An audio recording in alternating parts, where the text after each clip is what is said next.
voulais intervenir.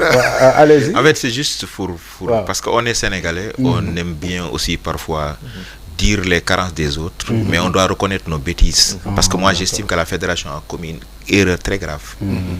C'est la fédération qui a communiqué avant le déplacement de l'équipe nationale pour dire que l'équipe nationale quitte Tanger à telle heure, arrive à Rabat à 17h17 par un train qui va faire 1h17. Tu sais que faut ce lion yi génn fu la leen di xaar doo bàyyi ba yegg si def communiquer ne l'équipe nationale arrivée non parce que ils ont failli, ils ont commis une faute très grave, c'est de ne pas avoir mis un dispositif de sécurité pour accueillir l'équipe du Sénégal. Ça c'est la faute du comité local parce que le déplacement est géré par la CAF, l'organisation de la sécurité est tout géré par le comité local sur la supervision de la CAF. Bi ñuy départ Tanger kenn emmerdé wu leen kenn envahir leen parce qu'il y avait une centaine de policiers véhicules de policiers yi doon ay escorté Sénégal bi ñu nekkee Tanger dispositif police moo leen accompagné ba car ba ils ont mis un cordon joueurs yi wàcc seen bus dugg ci train bi on leur a réservé une rame ñu dugg ci rame TGV bi avec 4 policiers marocains yu leen ay accompagnants plus les 4 éléments de la BIP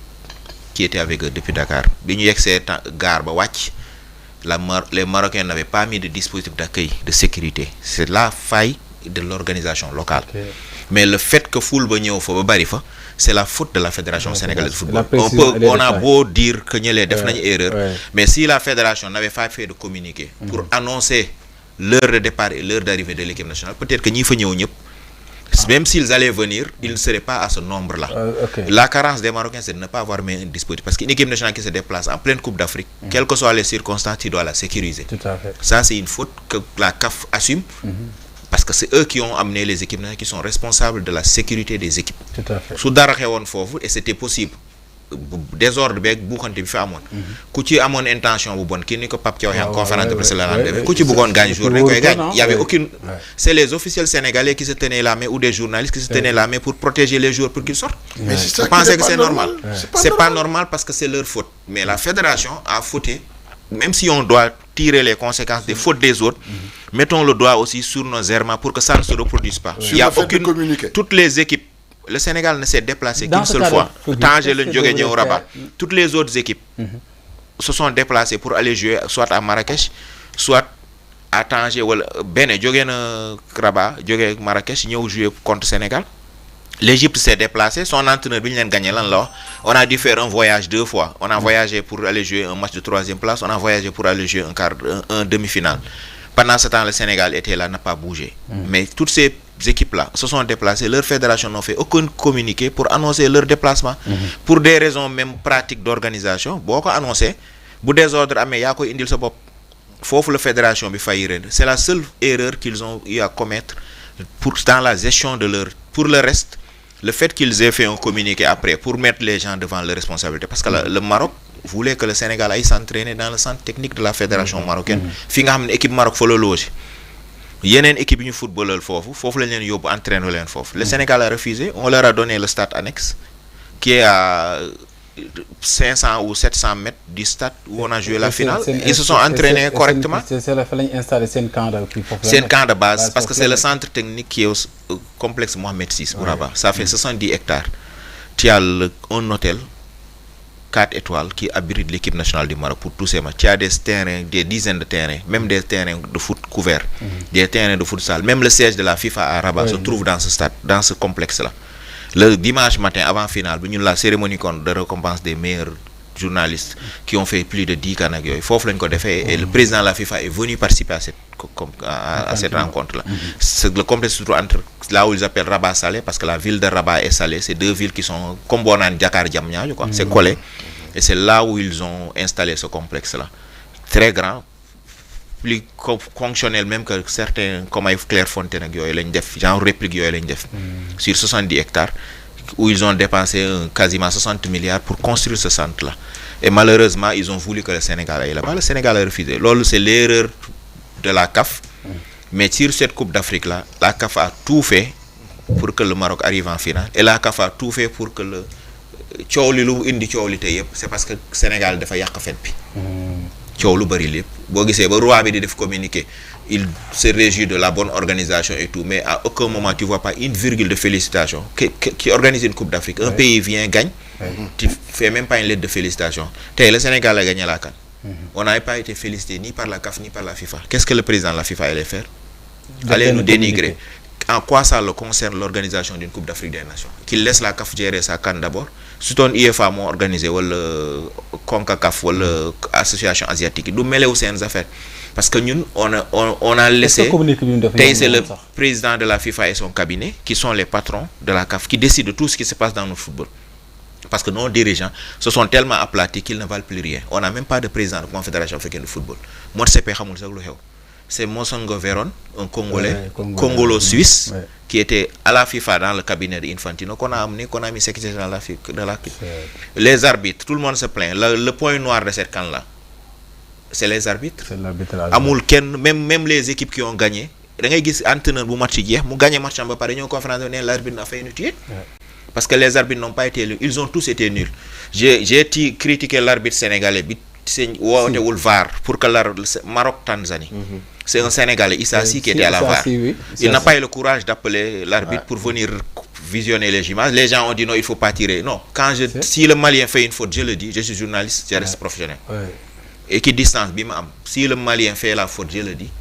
Le Congolais a été très nul lors de la finale. Il ne devait même pas. Il paraît que il faut changer avant la finale. Le meilleur arbitre, soudanais. Les deux meilleurs arbitres, l'un est algérien, l'autre est égyptien. Okay. Le troisième meilleur arbitre, c'est un soudanais. Moi, je presse en tirant parce que nous avons une technare qui finale au Maroc. La CAF n'ose pas mettre un arbitre algérien. La CAF n'ose pas mettre l'arbitre égyptien, qui est le meilleur. Sur le match, parce que pour nous, il y a des incidents diplomatiques, ça dépasse le cadre du football. Le Soudanais, c'était le mieux placé, mais le Soudanais n'est pas le Congolais. Parce que le Congolais, ce qui est grave avec le Congolais, c'est sa 4e CAN. Mais Coupe d'Afrique, arbitre de touche, c'est le premier CAN.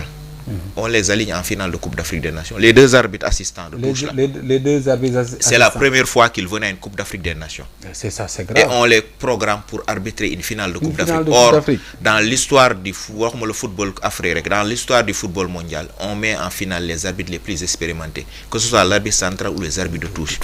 Nous sommes en finale 2022 avec l'Égypte. L'arbitre érythréen, Bameleke, Tessema Bameleke, bi arbitre finale. Est-ce qu'après quelqu'un s'est plaint entre les deux équipes, ou quelqu'un a dit que... Parce que c'était le meilleur arbitre africain du moment qu'on a mis. Les meilleurs arbitres africains ont été écartés. Ousseynou Ndiaye, qui est sénégalais, fait partie des meilleurs. Il y a une Marocaine, celle qui s'était fait prendre en photo lors de la finale 2022 avec Nyom Manek Yoji. C'est l'une des meilleures arbitres africaines. Du côté des femmes, c'est la meilleure. Elle a pris sa retraite internationale, tout simplement parce qu'on a le président de la fédération marocaine ne voulait pas qu'elle arbitre à la CAN. Pourtant, elle n'a pas atteint l'âge de la retraite. Elle n'a que 35 ans, mais elle a arrêté l'arbitrage pour ça. Pour la première fois, nous avons Coupe d'Afrique, le président de la commission des arbitres du Sénégal, Malang Diédhiou, qui a fait la Coupe du Monde 2018. Mais qu'est-ce qu'il a dit? Il a honte d'appartenir à ce corps. Moi, quand j'ai vu le poste, j'ai pris la peine de l'interpeller en disant est-ce que c'est réellement Yoya Bindeli? Parce que son message était quand même. Il dit que l'arbitrage a été tellement nul que lui, arbitre, il a honte d'appartenir au corps des arbitres. Si cette fierté que tu avais d'être arbitre, tu la perds parce que tu as un de tes collègues qui fait ça. Ndala, tout le monde constate. Le président de la commission des arbitres, jusqu'au mois de juin, juillet, passé, c'était un Ivoirien qui refusait qu'on lui désigne des arbitres à sa place. C'est lui qui choisit les arbitres qui doivent arbitrer. Mais le président marocain a dit non. Il désigne des arbitres que moi je veux pour mes matchs. Il a dit non.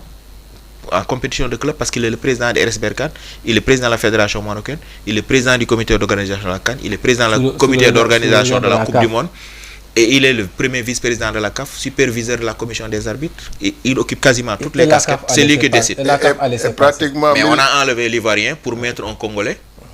Un Congolais qui était arbitre assistant. Et la CAF a laissé passer. Congolais qui dirigeait la commission des arbitres de la CAF. C'est pas un arbitre central. En général, les gens mettaient des arbitres centrales. Mais là, c'est un arbitre de touche qu'on a choisi pour une première fois pour présider la commission des arbitres. Un arbitre qui n'a même pas l'expérience internationale parce qu'il n'a pas été un arbitre international de haut niveau. Moussoul dem Coupe du Monde, Moussoul arbitré dans des matchs de phase finale de CAN. Et ensuite, il vient choisir parmi les arbitres. Donc, on a fait affaisser l'arbitrage africain s'est affaissé sur cette CAN-là parce qu'on a choisi xam nga lu leneen li nit ñi constaté wul parce que peut-être même la presse nous autres même on est fautifs quelque part il y avait 27 arbitres au total choisis pour cette CAN-là à partir des huitièmes de finale 8 arbitres ñoo seddoo match yëpp après les huitièmes de finale. parce que dañuy changer parfois da ngay nekk. il y a le même arbitre Loujoya là qui s'est retrouvé de la première journée à la finale sur tous les matchs comme assesseur d'arbitre. C'est lui qui surveille ce que les arbitres sont en train de faire. Il a été sur tous les matchs du Maroc. Alors que dans le système international d'arbitrage, les arbitres doivent tourner. Pays vous qualifiez demi-finale déjà ci règle yi pour des questions d'éthique. Les arbitres dont les pays dont qualifiés en demi-finale, les arbitres sont éliminés. Dès que le Sénégal dem na demi-finale. Tout arbitre sénégalais. Égypte dem na finale, demi-finale. Maroc dem na finale, Nigeria. Les arbitres venant de ces pays-là qui étaient présents, on les élimine, ils rentrent. Pour des raisons. Est-ce que vous avez rendu compte que c'est un arbitre marocain qui a arbitré le match de 3e place? Le match de classement Nigeria contre Égypte. C'est un arbitre marocain qui a arbitré alors que le Maroc jouait le lendemain la finale. Or, la règle veut que 4 pays qualifiés, c'est un arbitre de dès qu'ils sont qualifiés, mercredi, bi ñu joué quart de finale ñu ne Sénégal Maroc Égypte Nigeria les arbitres venant de ces pays-là dans les 48 heures ou même s'ils restent là-bas ils n'arbitrent plus, on ne doit plus les programmer. C'est ça la règle tant en Coupe d'Afrique qu'en Coupe du Monde, dans toutes les compétitions internationales pour des questions d'équité. Il n'y a pas eu d'équité, il n'y a pas eu d'éthique. Un arbitre qui n'a même pas honte parfois de se comporter de manière c'est ta propre dignité qui est en jeu. Malheureusement c'est en Afrique que ça se produit. Malheureusement Diallo, vous êtes sur le plateau, vous nous avez pris en cours di ngi lay dalal bu baax a baax jiite Otra Africa fi nga ñëwee sax foofu laay duggee yow ginnaaw boo nuyoo